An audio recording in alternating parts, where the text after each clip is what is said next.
Hello friends, welcome to Autumn at St. Andrew. It is my privilege to welcome you here today from the beautiful St. Andrew Sanctuary. I am grateful as always to share this sacred online space with you, where we are all invited, included, and valued as vital and beloved members of our broader worshiping community. St. Andrew is proud to be an open, affirming, inclusive congregation that welcomes all people into the full life and communion of our church. This includes saints and sinners, believers and skeptics, the lost and the found, the wanderers and the wanderers, families of all shapes and sizes, and people from every point along life's journey. No matter who you are or where you've been, no matter what you believe or even if you believe anything at all, you are welcome here and you belong here. If you have any questions about our church, prayer requests for our care team, or if you would like to get in touch with a member of our pastoral team or staff, please email info@gosaintandrew.com. If you would like to explore deeper engagement with the St. Andrew community through our many classes, group life gatherings, and service opportunities, you can email us directly at connect@gosaintandrew.com. We would love to hear from you. Just as a reminder, our full Sunday morning worship services, complete with music, prayer, announcements, liturgy, ministry spotlights, and the sermon, are live streamed on our YouTube page each week and permanently archived for viewing anytime. Lastly, to contribute a financial gift to the work and ministry of St. Andrew, you can always visit gosaintandrew.com/give or text St. Andrew to 28950. And now let's listen together to this week's scripture and sermon. A reading from Exodus 14, 10 through 14, and 21 through 29. As Pharaoh drew near, the Israelites looked back, and there were the Egyptians advancing on them. In great fear, the Israelites cried out to the Lord. They said to Moses, "Was it because there were no graves in Egypt that you have taken us away to die in the wilderness? What have you done to us, bringing us out of Egypt? Is this not the very thing we told you in Egypt? Let us alone so that we can serve the Egyptians? For it would have been better for us to serve the Egyptians than to die in the wilderness." But Moses said to the people, "Do not be afraid, stand firm, and see the deliverance that the Lord will accomplish for you today. For the Egyptians whom you see today, you shall never see again. The Lord will fight for you, and you have only to keep still." Then Moses stretched out his hand over the sea. The Lord drove the sea back by a strong east wind all night and turned the sea into dry land, and the waters were divided. The Israelites went into the sea on dry ground, the waters forming a wall for them on their right and on their left. The Egyptians pursued and went into the sea after them, all of Pharaoh's horses, chariots, and chariot drivers. At the morning watch, the Lord, in the pillar of fire and cloud, looked down on the Egyptian army and threw the Egyptian army into a panic. He clogged their chariot wheels so that they turned with difficulty. The Egyptians said, "Let us flee from the Israelites, for the Lord is fighting for them against Egypt." Then the Lord said to Moses, "Stretch out your hand over the sea so that the water may come back upon the Egyptians, upon their chariots and chariot drivers." So Moses stretched out his hand over the sea, and at dawn the sea returned to its normal depth. As the Egyptians fled before it, the Lord tossed the Egyptians into the sea. The waters returned and covered the chariots and the chariot drivers, the entire army of Pharaoh that had followed them into the sea. Not one of them remained. But the Israelites walked on dry ground through the sea, the waters forming a wall for them on their right and on their left.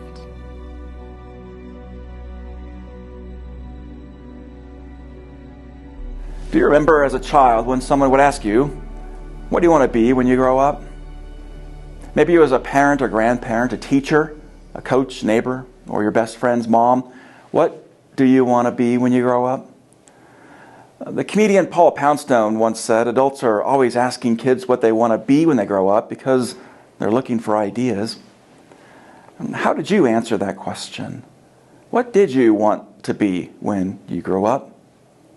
I'm guessing you named a particular profession or vocation, like nurse, teacher, veterinarian, trash man, a bomb tester, rock star, engineer, a hedge fund manager. Maybe these professions sounded like a good idea at the time, adventurous, rewarding, lucrative, But it never occurred to us back then that none of them actually have anything to do with being. They're all just about doing. What did you want to be when you grew up?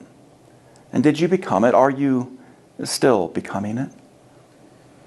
It's a different kind of question, isn't it? One we should never stop asking ourselves until the moment we breathe our last breath. What do I want to become? Implanted in the soul of every human is this innate and enduring impulse to become. This impulse is inherent in all living things, not just humans. It's found throughout nature. Biologically speaking, it helps explain why we are humans and not eukaryotic cells, or chambered nautiluses, or duck-billed platypuses. Over billions of years, this impulse said over and over again, "Hey, you, listen. Did you know that you were meant for so much more? That you're not done yet, that you could become this?" And throughout time, we said yes, and we became more. Even now, in this moment, it's still happening. We are still becoming. We're not finished yet. This impulse to become is not just merely biological. And this is where Darwin fell short. We know now that there's a whole world beyond cells and ions and molecules and atoms and electrons. There are quanta and strings and fields and energy, all of which we now know are participating in some elegant cosmic choreography that we can't even observe or measure. Even the universe right now is still becoming, still expanding at a rate of 42 miles per second. If it sometimes feels like your world is moving at 1,000,000 miles an hour, you're close. Not even the universe is finished becoming. Nothing is done yet. It's like there's a voice resounding throughout all space and time, overheard by the swirling stardust in the distant heavens and the stirring souls of every creature on earth. A voice that says, "You are meant for more. You're not done. You could become this now." For millennia, people of faith have believed that this enduring voice is the divine voice, spoken always and everywhere from the very beginning of time. When God first looked upon the swirling, soupy, formless mess of empty space and said, "Let there be light." That wasn't a command so much as it was an invitation. God was saying, "Hey, chaos, if you're up for it, you could become this." Who knows how long God had been saying it, but at a particular moment in time, the chaos said yes, choosing to become light and then life and then grass and trees and buzzing insects and creeping and crawling and walking creatures. For 14 billion years, that divine voice has been calling out over and over again to all creation, "You're meant for more. And when you're ready," it says, "you could become this."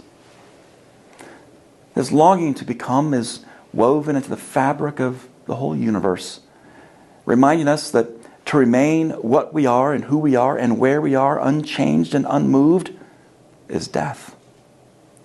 We're wired to become more, to go from there to here and then from here to there, from what we've always been to what we could be, from a world of imposed limits to boundless possibilities, from bondage to freedom. This is why we love stories about people or groups of people who cry out for freedom in the face of physical or spiritual forces that enslave them. Rosa Parks, Bob Marley, Nelson Mandela, ordinary Ukrainians right now fighting for their freedom. People in recovery from substance abuse, 12-steppers, they're all in some way bravely answering the call to become more.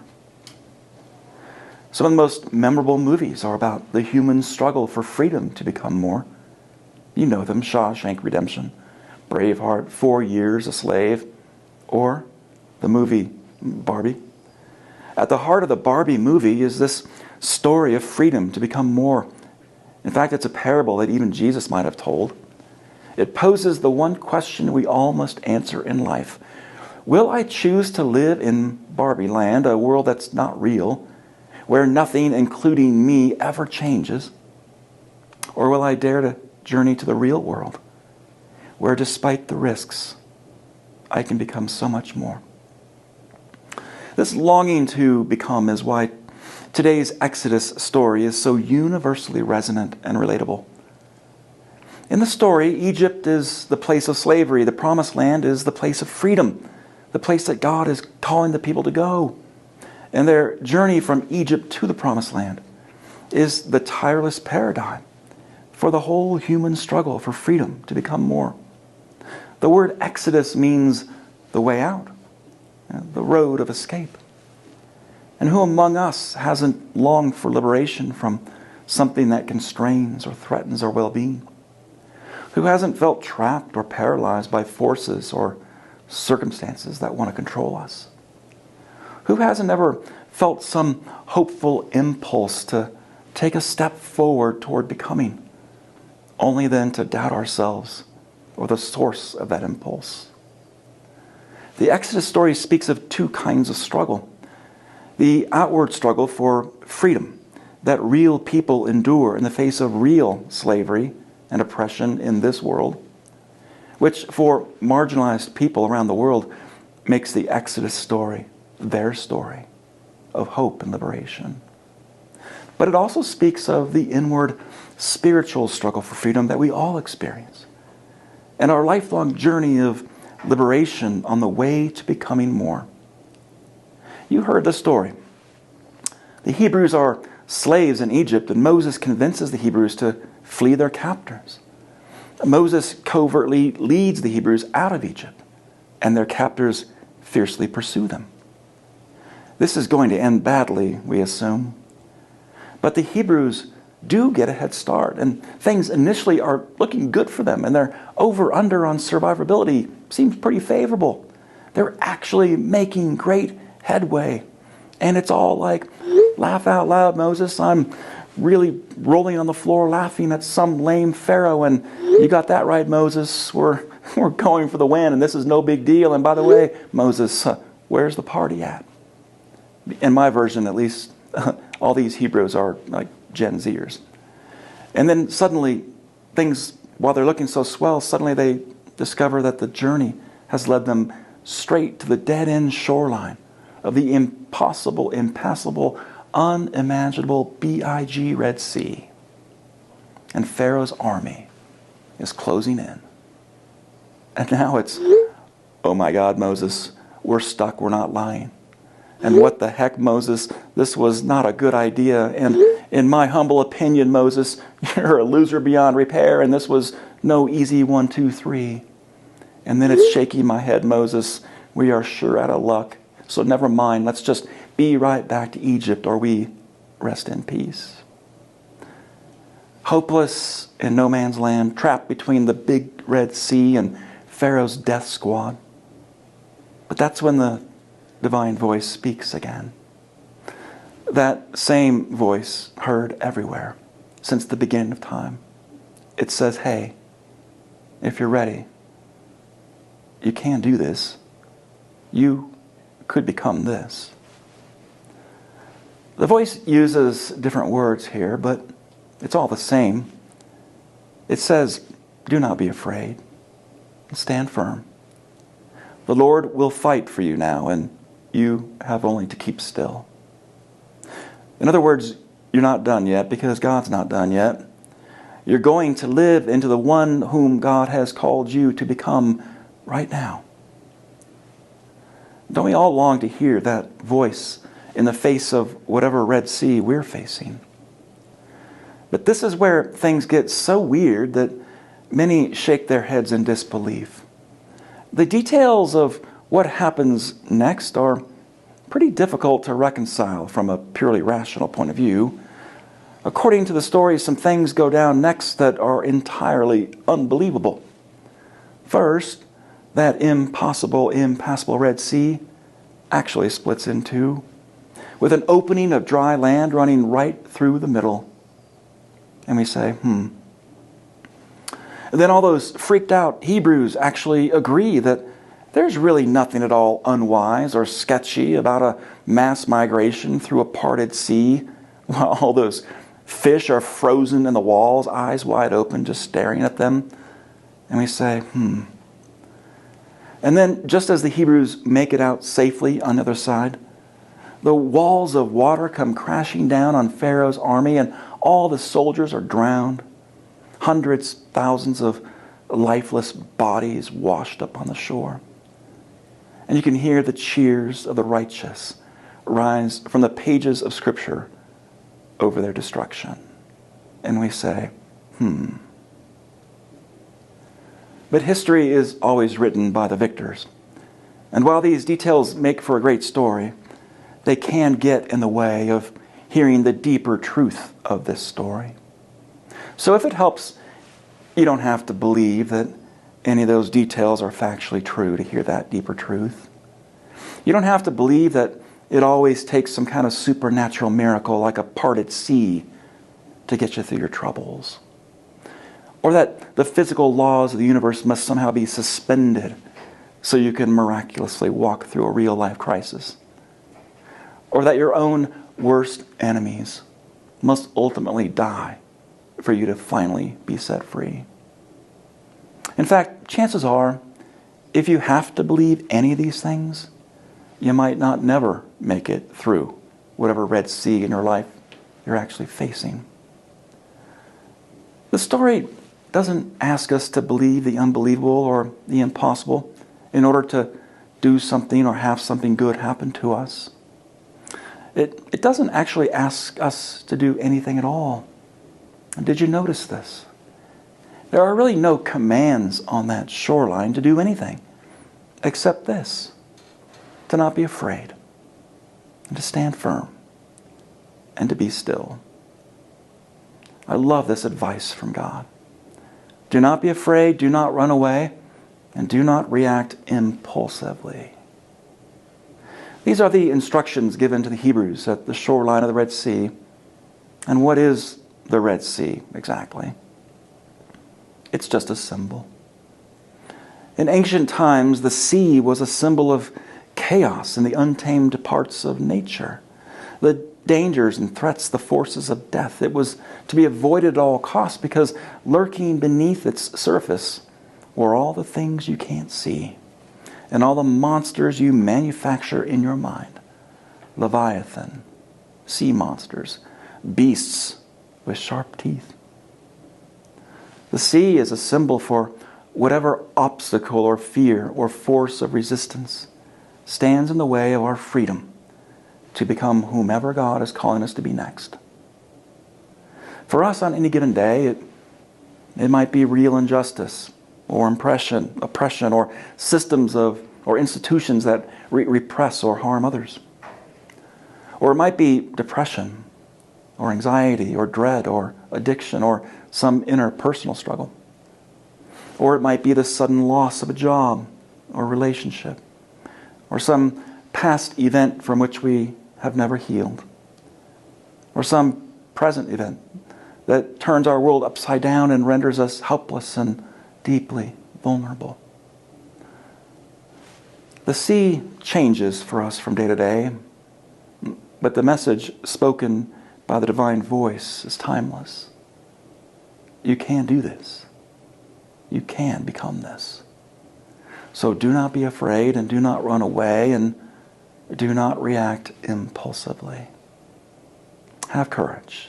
Stand your ground and be still.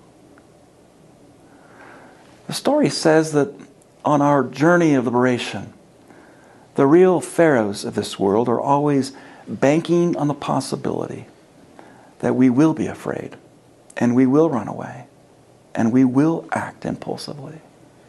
The pharaohs of this world only hold on to power whenever we give in and give up and cash out and sell out and concede and reseed into a lesser version of ourselves. Fear retreat, and impulsivity constitute the oxygen that keeps injustice alive. A few months ago here at St. Andrew, our campus was vandalized because of our wide welcome and based on all the graffiti because of our unconditional love for LGBTQ persons. The Pharaoh of hate assumed we'd be afraid and run away and react by becoming small. But it didn't know that we are not citizens of Egypt. We left Egypt when we chose God, and Pharaoh now has no power over us. Our way is through the sea now. And we'll never become who God has called us to be until we stand at the water's edge and take courage and stand our ground and be still while we work and wait for the waters of exclusion to finally part for everyone. The truth is, you can get the people out of Egypt, but it's so much harder to get the Egypt out of the people unless they choose to live unafraid and to not run away and to not react impulsively. But the story also says that on our journey of liberation, God is always out in front of us, somehow going to battle for us in ways we don't see or even understand. Each of us might experience and describe that divine combat, if you will, differently. But the story does say this. It says that God is always for us and before us. And that in every exodus, we are never closer to God than when we are standing at the water's edge. September is Suicide Awareness Month in this country. Right now, countless people stand at the shoreline of some seemingly impossible and impassable sea in their lives, many of whom cannot see a way out. Every day in the U.S., 132 people die by suicide. That's more than 5 every hour. If you are standing on that shoreline today, or if you fear that someone you know is, the Exodus story is for you. There is a way through the sea. God is with you and before you. And I know that is so very hard to hear when you are in the grip of despair and you cannot see a way through the sea. But over the years, what I have learned from survivors of suicide attempts is that the wisdom of not reacting impulsively right when you're at the water's edge can make all the difference for you. In 2020, Kevin Hines jumped off the Golden Gate Bridge. He was suffering from bipolar disorder. He cried out for help over and over, but no one answered. So he took a bus to the bridge and he jumped. But this is what he says, and what so many survivors confirm. He said, the millisecond my hands left the rail, it was instant regret. He instantly lamented his impulsive decision. And as he fell for 220 feet at 90 miles an hour, he realized in that moment that he didn't want to die, that he'd made a mistake, that there really was a way through. The impact was severe. He fractured an ankle and shattered 2 vertebrae. But he miraculously survived. Thanks, he says, to an unlikely angel, as he calls it, a lone sea lion that came to his aid, encircling him, keeping him afloat until he was rescued. Today, Hines shares his story with others on that shoreline.